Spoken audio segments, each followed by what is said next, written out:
पहा व्ह्यूअर्स, आज आपण बनवणार आहोत बुंदीचं रायतं. तर हे बुंदीचं रायतं तुम्ही मसाले भात, व्हेज पुलाव, बिर्याणी कशासोबत पण खाऊ शकता. तर इथं मी एक छोटी वाटी दही घेतलेलं आहे आणि त्याच्यामध्ये मी 2 ग्लास पाणी टाकलेलं आहे. एक वाटी दहीसाठी 2 ग्लास पाणी टाकलेलं आहे. आणि इथं मी काय मसाले घेतलेत ते आपण ह्याच्यात ॲड करणार. एक अर्धा चमचा मिरची पूड, काळं मीठ चवीनुसार 1.5 चमचा, एक छोटा चमचा जिरा पावडर, एक छोटा चमचा चाट मसाला, 1 चमचा साखर.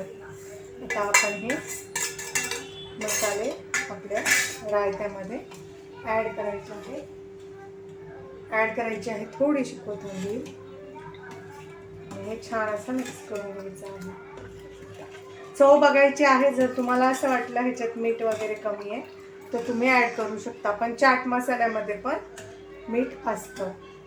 आणि आता आपण ह्याच्यात ॲड करणार आहे बुंदी.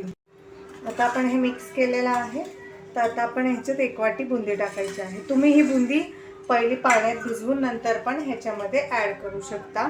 आणि जेव्हा तुम्हाला खायचं आहे त्याच्या आधी रायतं बनवून ठेवा आणि फ्रीजमध्ये थंड करा. ह्याची टेस्ट खूप छान येते.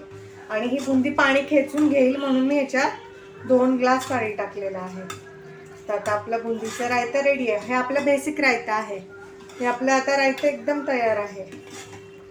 आता मी याच्यात थोडीशी जिरी मोहरीची फोडणी देणार, ज्याच्यामुळे रायत्याची टेस्ट अजून पण छान होते.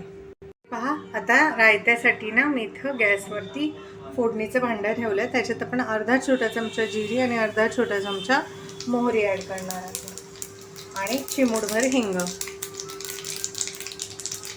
आणि हिंग ॲड केल्यानंतर गॅसची फ्लेम स्विच ऑफ करायची आहे.